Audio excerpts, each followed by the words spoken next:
तो चलिए आज 11th का फिजिक्स का वार्षिक पेपर था और उस पेपर के हलों को समझते हैं। यहाँ पर पहला प्रश्न है, प्रत्येक प्रश्न के लिए दिए गए विकल्पों में सही उत्तर चुनकर लिखिए। मापन की ब्रिटिश प्रणाली है, तो जो एफपीएस पद्धति होती है ये ब्रिटिश प्रणाली में आती है। फिर दूसरा प्रश्न देखिए, निम्नलिखित में से ऋणात्मक त्वरण कौन सा वक्र प्रदर्शित करता है। तो ये डी नंबर जो है ये ऋणात्मक त्वरण को प्रदर्शित करता है। फिर है, रेखीय संवेग के आघूर्ण को कहते हैं, तो ये क्या है, कोणीय संवेग। फिर है, गुरुत्वीय विभव का सूत्र होता है, तो ये है -gm/r। फिर है, पॉसो अनुपात का एसआई मात्रक, तो इसका तो कोई मात्रक नहीं होता, इसमें ऑप्शन नहीं है, इसलिए इसका डी नंबर होगा, उपरोक्त में से कोई नहीं। फिर है, एक सेकंड में पूर्ण किए गए दोलनों की संख्या को कहते हैं, तो ये कहलाता है आवृत्ति।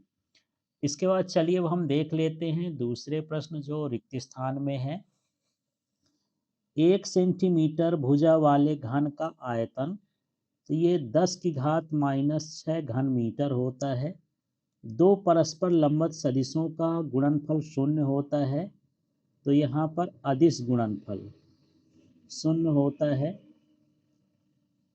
इसके बाद है, स्थानांतरी गति में जो महत्व द्रव्यमान का है वही महत्व घूर्णन गति में जड़त्व आघूर्ण का, इसमें क्या भरा जाएगा, जड़त्व आघूर्ण का होता है। फिर है, जलीय दाब के कारण उत्पन्न विकृति को खाली स्थान विकृति कहते हैं, तो ये कहलाता है आयतन विकृति। फिर है, कला नियतांक का एसआई मात्रक है, तो कला नियतांक एक तरह का कोण ही है, इसका जो एसआई मात्रक होता है ये होता है रेडियन।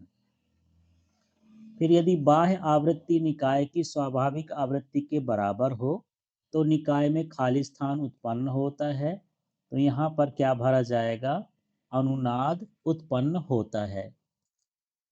अब चलिए इसमें देखते हैं जो प्रश्न सही जोड़ी में आए हैं।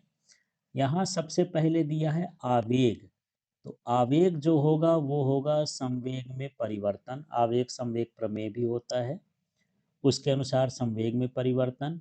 फिर बाह्य बल, ये संवेग में परिवर्तन की दर है। फिर है त्वरण, तो त्वरण का मतलब होता है वेग में परिवर्तन। फिर होता है कार्य, तो कार्य का मतलब होता है बल गुणे विस्थापन। फिर है शक्ति, शक्ति का मतलब है बल गुणे वेग। और घर्षण बल एक तरह का क्या है, असंरक्षी बल है। अब चलिए यहाँ चौथे प्रश्न को देखते हैं जिसमें हमको सत्य सत्य छांटना है। वेग समय ग्राफ का ढाल त्वरण को प्रदर्शित करता है, ये कथन सत्य है। इसके बाद देखिए, भूमध्य रेखा से ध्रुवों की तरफ जाने पर जी का मान बढ़ता है, ये भी कथन सत्य है। ध्रुवों पर जी का मान अधिक होता है तो उधर जाएंगे तो बढ़ेगा ही। 4 डिग्री सेल्सियस पर जल का आयतन न्यूनतम होता है, ये भी सत्य है, आयतन न्यूनतम और घनत्व अधिकतम होता है। ठोसों में ऊष्मा का प्रवाह संवहन विधि द्वारा होता है, ये असत्य है। संवहन विधि केवल तरलों के लिए होती, मान्य द्रव और गैस के लिए। आवर्ती गति में वस्तु का पथ हमेशा सरल रेखी होता है, ये कथन भी कैसा है, असत्य है। चलिए यहाँ पर प्रश्न है, निम्नलिखित प्रश्नों के उत्तर एक शब्द या एक वाक्य में दीजिए। माइक्रोन तथा एंगस्ट्रॉम में संबंध है, तो आप इसको दो तरीके से कर सकते हैं। पहले समझिए, यदि ये एक एंगस्ट्रॉम है तो एक एंगस्ट्रॉम का मतलब होता है 10⁻⁻10 मीटर। यदि मैं इसके दो टुकड़े कर दूं तो 10⁻⁻4 और गुणे हो जाएगा 10⁻⁻6 मीटर। अब ये 10⁻⁻6 का मतलब माइक्रोन होता है, तो आप यहाँ पर ये लिख सकते थे कि एक एंगस्ट्रॉम बराबर 10⁻⁻4 माइक्रोन या म्यू लिख दीजिए, ऐसा इतना है। यदि आप 1 माइक्रोन निकालना चाहते हैं तो 10 की घात इधर 4 में आ जाएगा। तो आप दूसरा इसका उत्तर दे सकते थे कि 1 माइक्रोन बराबर होता है 10 की घात 4 एंगस्ट्रॉम। तो यहाँ पर दो तरह से, यदि 1 माइक्रोन करेंगे तो 10 की घात 4 एंगस्ट्रॉम होगा, या 10 के बाद 4 शून्य लिख सकते हैं। और यदि 1 एंगस्ट्रॉम का निकालेंगे माइक्रोन के साथ तो 10 की घात -4 माइक्रोन होगा। तो दोनों ये आंसर सही हैं। यदि 1 एंगस्ट्रॉम बराबर होगा तो 10 की घात -4 माइक्रोन होगा, और यदि 1 माइक्रोन होगा तो 10 की घात 4 एंगस्ट्रॉम होगा। इस तरह से करना है। फिर त्वरण एवं वेग में कौन सी राशि गति की दिशा निर्धारित करती है? तो ये कौन सी दिशा निर्धारित करती है? वेग। यहाँ पर क्या है? वेग। फिर सदिश ए वेक्टर बराबर 3i cap plus 2j minus 5k का मापांक ज्ञात करना है। तो रूट के अंदर इनके गुणांकों का स्क्वायर कर देना था, तो 3 स्क्वायर प्लस क्या हो जाएगा 2 स्क्वायर, और प्लस हो जाएगा -5 का स्क्वायर। यदि इसको हल करेंगे तो ये हो जाएगा 9 प्लस हो गया 4 और ये हो गया 25। तो 25 4 29 और 9 ये हो जाएगा √38। तो यहाँ पर इसका मापांक 38 हो जाएगा। फिर एक किग्रा भार कितने न्यूटन बल के बराबर होता है? तो डायरेक्ट आंसर भी लिख सकते थे, हल करके भी लिख सकते थे। W इक्वल टू होता है m इंटू जी। यहाँ m का मान 1 है, g का मान 9.8 होता है, तो ये हो जाता 9.8 न्यूटन। तो इस तरह से इसका मान है, आप डायरेक्ट ये भी लिख सकते थे। फिर है किसी सरल लोलक को पहाड़ में ले जाने पर उसकी आवृत्ति पर क्या प्रभाव पड़ेगा? तो वहाँ जी का मान घटता है तो आवृत्ति का मान भी क्या होगा? घटेगा। तो यहाँ पर घटती है या घटेगा, उस इस तरह से कोई भी, या कम होगा, इस तरह से आपको लिखना है। अब चलिए इस प्रश्न को देखते हैं। एक सवाल आया था, एक कार विराम अवस्था से चलना प्रारंभ करती है, इसका मतलब उसका प्रारंभिक वेग का मान u है। 10 सेकंड पश्चात उसका वेग 108 किलोमीटर प्रति घंटा हो जाता है। तो वेग है 108, और इसको किलोमीटर प्रति घंटा को मीटर प्रति सेकंड में बदलने के लिए 5/18 गुणा करते हैं। 18 छक्का 108 होता है, 6 पंचे 30 हो गया, 30 मीटर प्रति सेकंड इसका वेग आ गया। समय अंतराल दिया है t बराबर 10। हमको त्वरण ज्ञात करना है, तो v equal to u plus a t होता है, तो a equal to v minus u upon t हो जाएगा। v का मान 30 है, u का मान 0 है, बटे में 10 है, इसका भाग कर देंगे तो 3 मीटर प्रति सेकंड स्क्वायर इसके त्वरण का मान होगा। कितना होगा? 3 मीटर प्रति सेकंड स्क्वायर। इस तरह से हल करके देखना था। अब ये दूसरा वाला तो और सरल था, सिंपल सा है। निम्नलिखित वक्र की सहायता से वस्तु की दूरी 15 सेकंड में चली गई कुल दूरी ज्ञात कीजिए। तो यहाँ पर देखिए टी का समय मान दिया है 15 मीटर प्रति सेकंड, और जब 15 मीटर प्रति सेकंड है तो इसकी चाल यहाँ पर दी है, देख लीजिए। यहाँ से ग्राफ से 20 मीटर प्रति सेकंड ये चाल दिया है। अब हम जानते हैं चाल या वेग बराबर होता है विस्थापन बटे समय माने एस अपॉन टी। तो यदि हमको यस निकालना है तो वी टी हो जाएगा। यस को दूरी विस्थापन कुछ भी मान लें। वी का मान 20 है, टी का मान 30 है, इसका गुणा करेंगे तो 300 मीटर इसके द्वारा चली गई दूरी होगी। इस तरह से करना है।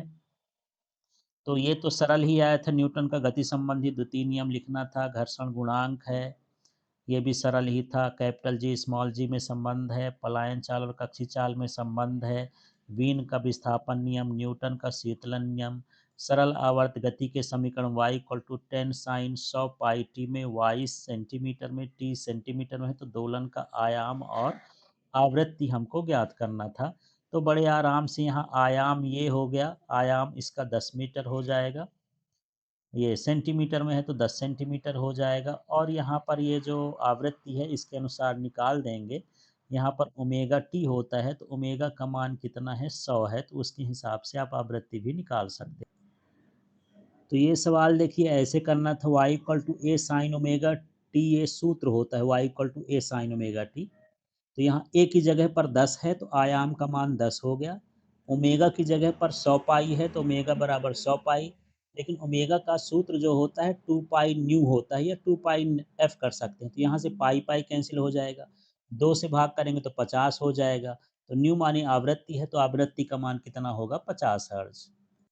तो ये तो नॉर्मल क्वेश्चन है, आता रहता है। सरल आवर्त गति करते पिंड के वेग के लिए व्यंजक ज्ञात करिए। अनुप्रस्थ तरंग और अनुदैर्ध्य तरंग में कोई दो अंतर लिखिए। विस्पंद क्या है? विस्पंद की आवृत्ति के लिए व्यंजक ज्ञात करिए। फिर यदि ध्वनि तरंग की तरंग दैर्ध्य 0.83 मीटर हो तो ध्वनि की आवृत्ति ज्ञात करिए। ध्वनि की चाल ये है। अब चलिए इस सवाल को देख लेते हैं। यदि ध्वनि तरंग की तरंग दैर्ध्य 0.083 मीटर हो तो ध्वनि की आवृत्ति ज्ञात कीजिए। आवृत्ति का सूत्र देखिए, यहाँ पर थोड़ा कम जगह थे, मैं लिख दिया हूँ। Nu equal to v upon lambda होता है, माने वेग बटे तरंग दैर्ध्य। वेग दिया है 332 और 0.083 ये मैं लिख दिया हूँ इसके तरंग दैर्ध्य। अब यदि 3 अंक का दशमलव हटाएंगे तो 3 शून्य लिख देंगे तो इतना बटे 83 हो जाएगा। 83 का यदि 4 बार करेंगे तो 4 बार में भाग चला जाएगा तो ये आया 4000 हर्ट्ज। इस तरह से इसकी आवृत्ति हो गई। दूसरा अथवा वाला प्रश्न भी था 2.50 किलोग्राम द्रव्यमान की, तो यहाँ द्रव्यमान का मान इतना दिया है तो ये लिख लिए। 20 सेंटीमीटर लंबी, तो ये एल का मान 20 सेंटीमीटर है, मीटर में बदलेंगे तो 0.20 मीटर हो गया, 100 का भाग कर लेंगे। और जो इसमें तनाव का मान दिया है टी। इस सूत्र में हमको अनुप्रस्थ तरंग की चाल ज्ञात करना है तो mu equal to m upon l होता है। पहले ये निकालना करेगा तो एम का मान जो है 2.50 है, एल का मान 0.20 है। भाग कर देंगे दशमलव हटा के तो ये 12.5 आ जाएगा इसका म्यू का मान। अब यहाँ पर जो चाल होता है न्यू बराबर ये वी बराबर टी अपॉन म्यू होता है। ये टी लिखा है, टी का मान 200 दिया तो 200, म्यू का मान ये है। दशमलव हटाएंगे तो 2000 बटे 125 हो जाएगा, अंडर रूट 16 हो जाएगा। भाग करने पर 16 का वर्गमूल निकालेंगे तो 4 मीटर प्रति सेकंड आ जाएगा। इस तरह से इसकी चाल हो जाएगी। ये सिंपल सा प्रश्न है, आता रहता है। या फिर किसी पिंड की गतिज ऊर्जा उसके द्रव्यमान और इसके पिंड के वेग पर निर्भर करता है। पिंड की गतिज ऊर्जा के लिए व्यंजक विमी विधि से ज्ञात कर सकते थे। फिर है किसी निकाय के बल आघूर्ण, जड़त्व आघूर्ण और कोणीय त्वरण में संबंध स्थापित कीजिए। इसमें संबंध स्थापित कर सकते थे। फिर कोणीय संवेग संरक्षण का सिद्धांत लिखिए, सिद्ध कीजिए। इस तरह से ये तो ठीक ही प्रश्न आए हैं। फिर अगला देखिए, एक संरचनात्मक इस्पात।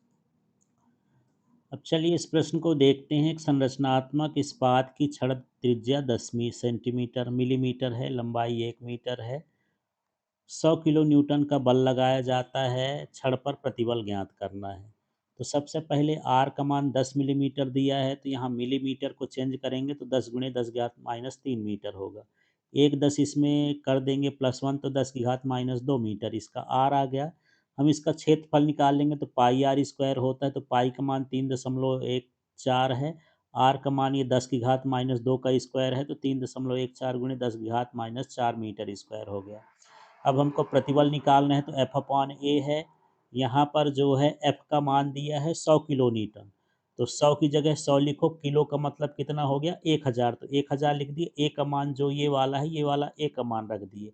अब इसका दशमलव हटाएंगे तो 100 और लिख दिए, 314 बटे 10 की घात माइनस 4 हो गया। अब 1000 में मान लीजिए इस 1000 में हम 314 का भाग करते हैं तो 3.18 आ गया। अब यहाँ 100 बचा है, यहाँ 100 बचा है, माने 10 की घात 4 है। नीचे 10 की घात माइनस 4 है, ऊपर जाके प्लस हो जाएगा। 3.18 गुणे 10 की घात 8 न्यूटन प्रति मीटर स्क्वायर यहाँ पर इसके प्रतिबल का मान हो जाएगा। अब यहाँ तो ये सरल वाला है, किसी यंग प्रत्यास्था गुणांक का सन्निकट पराभाव मान ज्ञात करना है। इसमें आप सीधे निकाल सकते थे, हल करके इसको देख लेना है आपको। फिर यहाँ ऊर्जा संविभाजन का नियम लिखिए। एक परमाणु गैस के लिए सीपी और सीवी में अनुपात हमको निकालना है। ये भी क्वेश्चन सिंपल सा है। गैसों के अणुगति सिद्धांत से p v equal to r t की स्थापना करना है। फिर है प्रक्षेप की गति की परिभाषा लिखिए। इसकी अधिकतम ऊंचाई तथा उड़ान काल के लिए प्राप्त कीजिए व्यंजक। फिर समांतर चतुर्भुज के सदिश का नियम है। ये क्वेश्चन आने वाले जो आते रहते हैं वही हैं। फिर कार्य ऊर्जा प्रमेय लिखिए, इसे अचर बल से सिद्ध करिए। सिद्ध किए कि एक विमी अप्रत्यास्थ संघट सदैव ऊर्जा ध्वनि होती है। ये थोड़ा अधूरा है, ऊर्जा की हानि होती है तो ध्वनि लिखा हुआ है। द्रवों के प्रवाह संबंधी बर्नौली का प्रमेय लिखिए, सिद्ध करिए। पृष्ठ तनाव की परिभाषा लिखिए। जल के बूंद के अंदर अतिरिक्त दाब का व्यंजक ज्ञात करिए। मेयर संबंध लिखिए और इसे सिद्ध करिए। समतापी प्रक्रम को परिभाषित करते इस प्रक्रम में किए गए कार्य की गणना करिए। तो इस तरह से पेपर था, थोड़ा सा मिक्स पेपर था। कुछ क्वेश्चन जो है 8-10 नंबर के, थोड़ा लेवल हाई जो अच्छे से पढ़े होंगे डीपली उनसे बना होगा। बाकी ओवरऑल क्वेश्चन अच्छा था, 50 का अच्छा स्कोर कर सकते थे, 50 थोड़ा इससे ज़्यादा स्कोर लाने के लिए, 60-70 स्कोर लाने के लिए थोड़ा डीपली पढ़ाई की ज़रूरत थी।